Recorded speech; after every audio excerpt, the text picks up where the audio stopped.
Welcome back. It is Tuesday, April 25th in the MLB. My three favorite picks are on the way. I'm Logan, normally joined by Austin, but as you guys know, Austin's on his honeymoon. So I'm just holding down the fort, and we're doing a pretty decent job over here. Yesterday, we'll do a quick recap. We had a winning day, 2-1. You know, in baseball, you really do take days of profit because it was very sweaty. I'm sure we had a lot of guys chirping us about, oh, it looks like a 0-2 day. Yeah, well, this is baseball. It's not over till it's over. We had the Reds on the money line. Yeah, guys, the Reds really did pull it out for us. We had the no-run first inning in the Giants game. Jordan Montgomery came through in a big way for us, and we had the first five under in that Red Sox game. That one was really unfortunate. Naturally, all the runs in that game were scored in the first 5 innings. Not a single run scored after that. But hey, we'll get right back after it today. An important note, for anybody, once again, looking for the NBA videos, Austin's on his honeymoon. I don't do NBA. I stick solely to baseball, and no NBA video until Monday, May 1st. So just a friendly reminder for you guys out there, maybe looking for basketball. But hey, you can play some baseball with us. We're making money. That's 4 straight days of profit. Let's continue to stay hot through the week. And we're starting out with a 1.5 unit play. We're going to the Phillies game, and I'm taking the Phillies on the money line. 1.5 units play on this one. Plus 105 odds on Barstool's currently your best value on this one.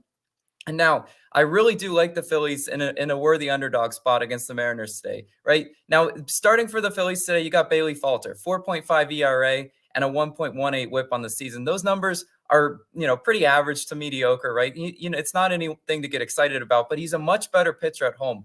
1.8 ERA and a 0.8 whip in his only home start this year for Bailey Falter. So I actually do like the matchup today that he has against Seattle, right? Seattle is only hitting 198 versus lefties. That's 29th in the majors. Bailey Falter is a left-handed pitcher. So I really do think he'll actually be able to hold maybe these Mariners bats at bay. We know the Mariners offense, pretty hit or miss, right? Some games are scoring high. Some games are only scoring like 2-3 runs max. And I think we could see Bailey Falter definitely keep them in check. Now, the task for the Phillies today is to get to Logan Gilbert, right? Logan Gilbert starts for the Mariners today. And normally Gilbert is a pitcher, I've backed this year, but I think the Phillies are actually capable of getting to him, right? Philadelphia hitting 280 versus righties. That's first in the majors and our fourth in OPS versus right-handed pitchers. Again, Logan Gilbert is a right-handed pitcher. Gilbert also can be susceptible to the long ball. He allowed 2 home runs in his previous start. He's one of those pitchers that, I've been kind of exploring, the hard hit percentage, and Bohm, Schwarber, Stott are all above 66% hard hit percentage. Logan Gilbert's just one of those pitchers, maybe his stats don't indicate it, but whenever I'm watching him get hit, there's just scorching off the bat. They're usually hit for extra base hits. And I think several of these Phillies hitters can actually get to him today. That wouldn't surprise me at all. Philly is also tied for 8th in home runs at home. There's a good amount of power in this Phillies lineup. Would not surprise me at all because Logan Gilbert does throw hard. Maybe a mislocation here or there. That will end up in the seats, right? Now, in the late game, Seattle 7th in bullpen ERA, Philadelphia 26th in bullpen ERA. Yeah, guys, there is a bullpen discrepancy there. If you're scared of the Phillies bullpen and you want to take them first 5, I get it, right? But I think the risk is worth it. We saw last night a huge bullpen discrepancy with the Reds and the Rangers. It was the Rangers bullpen that melted down. They were like 2nd in bullpen ERA. Yeah, they had pitchers that went in there and didn't know how to pitch. They walked in 2 runs. That's baseball for you. Statistically, you can be as good as you want, but sometimes you just got to take a chance. And I'm taking a chance at the Phillies in this one. I love the value that we're getting in the underdog spot. Once again, they're playing at home, and I'm going to go ahead and chance it for 1.5 units in this one. And now we'll go to our next play just for 1 unit in this one. Also another money line. And I'm going to go ahead and I'm going to take the Astros on the money line. Plus 140 odds on Barstool Sportsbooks, your best value in this one. Now, I know this one's not going to be a super popular play, right? Get your keyboards out. Logan's heard it all before, right?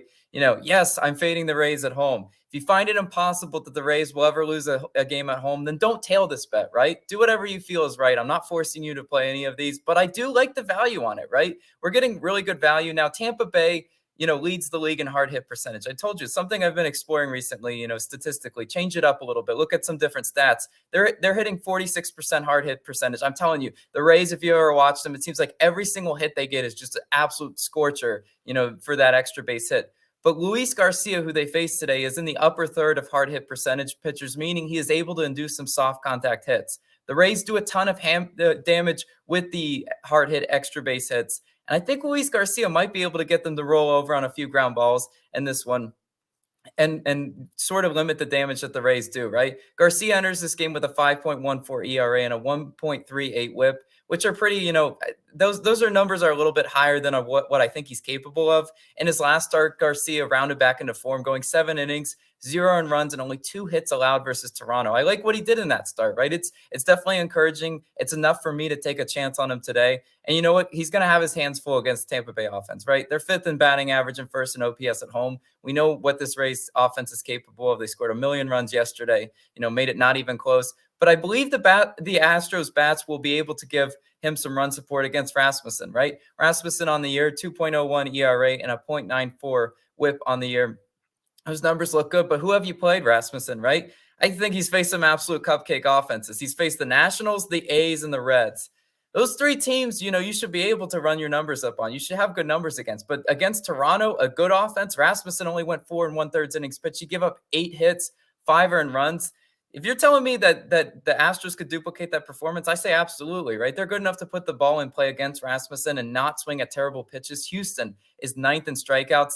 They need to keep that plate discipline today against Rasmussen because he will throw some pitches outside of the zone and try to get these Astros hitters to chase.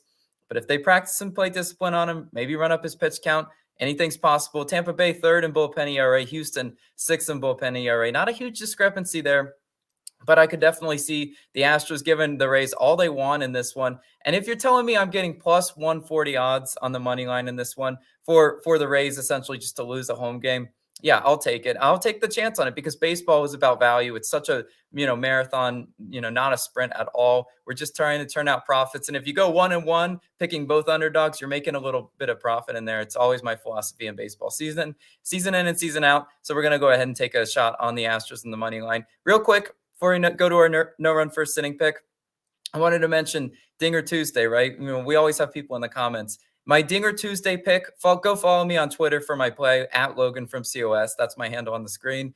I need to look out for the lines because there's not a whole lot of hitter props out right now. But I'll definitely update that throughout the day once I do decide on a Dinger Tuesday play because I think that's fun. Take advantage of the FanDuel promo if you do have it.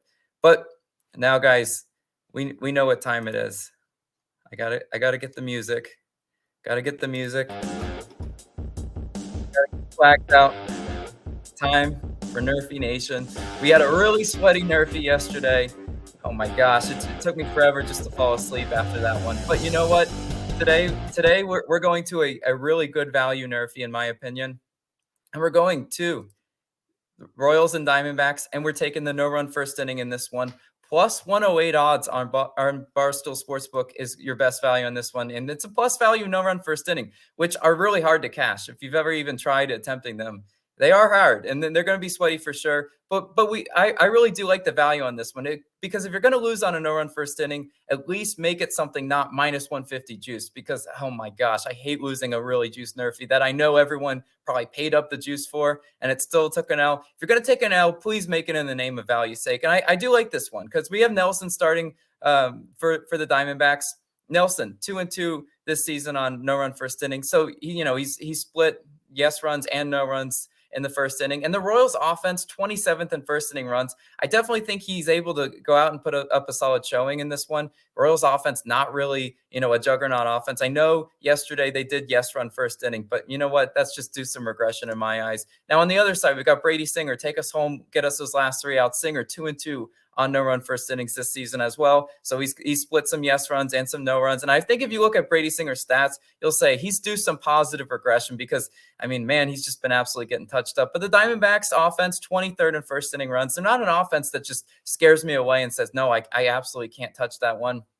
The over-under set to 9.5, which is why we are getting plus value on this one. But I do like it nonetheless. I think this one stands a really good chance at cashing. And again, if you're going to take a shot on the no-run first inning, what essentially equates to a coin flip bet because it could be, ended in one swing of the bat, just make it in the, name of value's sake because that's what it comes down to. But without any more delay, that's the rest of our picks for the day. Well, let's do a quick recap of what we're working with. We've got 1.5 units on the Phillies money line. We've got 1 unit on the Astros money line. And we've got 1 unit on the Royals and Diamondbacks, no run first inning. Thank you guys so much. Hopefully we can continue our winning ways. Again, no NBA. If you're looking for NBA, you're just going to have to settle for baseball until Austin gets back. But that'll do it for today. I'll be back tomorrow. See you guys then.